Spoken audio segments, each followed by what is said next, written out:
2024년 7월 14일 베이사이드 장로교회 순모임 교제 제80과 다윗의 회개 첫 번째. 하나님이여 내 안에 정직한 영을 새롭게 하소서. 시편 51편 1절부터 13절 말씀입니다.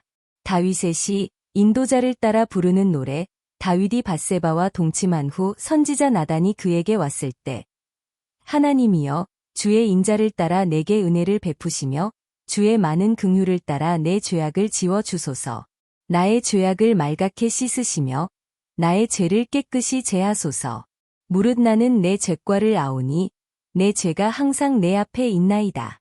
내가 주께만 범죄하여 주의 목전에 악을 행하였사오니 주께서 말씀하실 때에 의로우시다 하고 주께서 심판하실 때에 순전하시다 하리이다.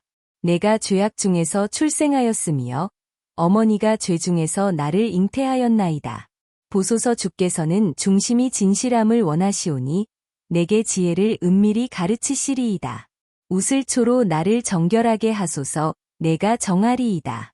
나의 죄를 씻어 주소서. 내가 눈보다 희리이다. 내게 즐겁고 기쁜 소리를 들려주시사 주께서 꺾으신 뼈들도 즐거워하게 하소서.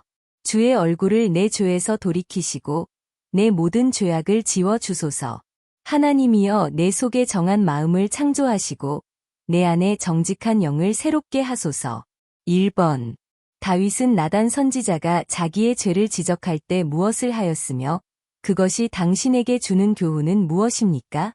오늘 본문이 속한 시편 51편 앞에는 다음과 같은 표제가 달려 있습니다.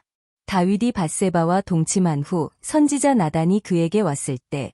이 표제를 보면 시편 51편은 다윗이 밧세바와 동침을 한간음 사건으로 나단 선지자에게 지적을 받았을 때 다윗이 회개한 글을 쓴 것으로 되어 있습니다. 그러나 사실은 다윗은 그 표제에 기록된 내용보다는 더 큰 죄를 지었던 것을 성경을 통하여 우리는 잘 알고 있습니다. 다윗은 밧세바와의 동침을 숨기기 위하여 그의 남편인 충신인 우리아를 죽이는 일을 계획하고 죽였기 때문입니다. 다윗은 밧세바가 자기에 의하여 아이를 잉태한 사실을 알고서는 그것을 숨기기 위하여 머리를 썼습니다. 그 첫째 계획은 전쟁터에 있던 우리아를 불러 그의 아내와 잠자리를 갖게 하는 것이었습니다. 그러나 우리아는 2번이나 다윗의 말을 듣지 않았는데 전쟁터에서 목숨을 걸고 싸우고 있는 자신의 동지들을 생각하며 아내와 동침하지 않았습니다. 2번이나 그렇게 되자 다윗은 우리아를 죽이려고 계획하였습니다. 다윗은 우리아가 전쟁터에 나갈 때 그를 제일 앞에 세우고 위험한 일을 당하면 절대로 돕지 말라고 군대 장관에게 명령을 내립니다. 그래서 우리아는 목숨을 걸고 전쟁터에서 싸우다가 억울하게 죽습니다. 그렇게 죽은 충성스러운 우리아는 너무 불쌍하게 여겨집니다. 자기의 사랑하는 아내를 빼앗은 자를 위하여 목숨을 걸고 전쟁에 임했다가 그 아내를 빼앗은 자의 계획 가운데 목숨까지 잃게 되었기 때문입니다. 그러나 다윗은 이러한 죄를 저질러 놓고는 버젓이 왕궁에서 잘 삽니다. 그런데 어느 날 나단 선지자가 와서 한 이야기를 들려주며 왕의 처사를 묻습니다. 그 이야기는 이런 이야기였습니다. 어느 동네에 양 한 마리를 자기의 딸처럼 키우는 가난한 사람이 있었습니다. 그런데 그 동네에는 양을 셀 수 없이 많이 가진 부자가 살았는데 그에게 손님이 오자 자기 양은 놔두고 그 가난한 사람이 딸처럼 여기는 양을 잡아 대접했다는 것입니다. 나단 선지자는 이런 이야기를 하며 이런 사람을 어떻게 해야 하냐고 다윗에게 물었습니다. 그러자 다윗은 분노하며 그런 자는 마땅히 죽이고 그 가난한 자에게는 몇 배의 보상을 해주어야 한다고 말합니다.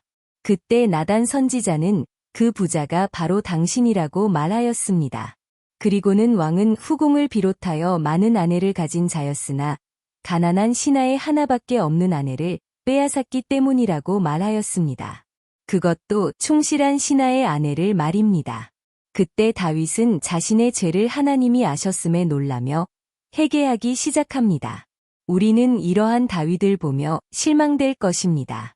어떻게 그런 위대한 신앙인이 그런 일을 할 수 있는가 하고 놀라게 됩니다. 거기다가 다윗은 죄가 드러나지 않았을 때까지 의로운 척하였습니다. 그래서 양을 빼앗은 자를 죽이라고까지 한 것입니다. 이런 것을 보면 다윗은 자기의 죄를 숨기며 살려고 하였던 것 같습니다. 그러나 하나님이 사실을 아신다는 것을 알고 회개하게 된 것입니다. 이 사건에서 우리가 기억해야 하는 것은 인간은 아무리 의롭다고 해도 온전하지 않다는 것입니다. 그 이유는 타락한 육체를 갖고 있기 때문입니다. 그래서 모든 사람은 자신이 온전하지 않다는 것을 기억하며 항상 믿음 가운데 깨어 있어야 함을 잊지 말아야 하겠습니다. 이런 이유로 성경은 선줄로 생각하는 자는 넘어질까 조심하라고 말씀하고 있습니다. 누구든지 시험받아 넘어질 수 있으니 항상 영적으로 기도하며 조심하며 살아야 한다는 것입니다.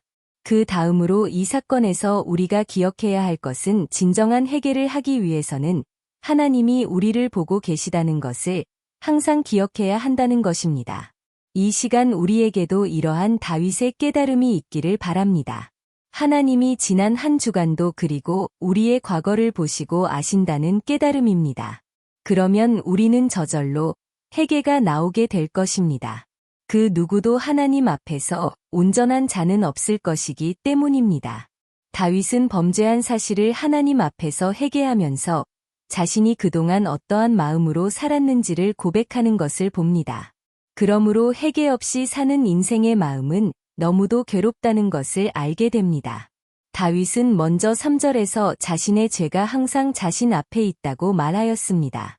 그 뜻은 언제나 죄를 지은 것 때문에 마음 편히 살지 못하고 있었다는 것을 말하고 있습니다. 그렇습니다. 범죄한 사람은 편히 살 수 없습니다. 특별히 하나님을 믿는 사람이라면 말입니다. 그 이유는 그 안에 계신 성령님의 탄식으로 양심의 가책을 받아 편히 살 수 없기 때문입니다. 그러므로 회개라는 것이 참으로 큰 은혜라는 것을 알게 됩니다. 하나님 앞에 나와 죄를 회개할 때 용서를 받는 길이 회개이기 때문입니다. 그렇게 되면 형벌은 받을지라도 용서받은 자로서 불안한 삶을 살지 않아도 되기 때문입니다. 또한 다윗은 오늘 본문 10절에서 이런 말을 합니다. 하나님이여 내 속에 정한 마음을 창조하시고 내 안에 정직한 영을 새롭게 하소서. 정한 마음이란 바르게 살며 죄를 짓지 않고자 하는 의지를 말합니다. 그런데 그런 마음을 갖게 해달라는 것은 자신의 마음을 스스로 지키지 못한다는 것을 통감하였기 때문입니다. 그래서 자신의 마음을 바르게 지켜달라고 기도한 것입니다. 그렇습니다. 만물보다 타락한 것은 사람의 마음입니다. 그래서 마음은 자꾸만 변합니다. 그런 이유로 우리는 하나님이 우리의 마음을 지켜달라고 기도를 드려야 하는 것입니다. 가정을 계속 사랑하는 마음도 하나님이 주셔야 하고, 교회를 사랑하는 마음도 하나님이 계속 주셔야 하고, 배우자를 사랑하는 마음도 하나님이 주셔야 합니다.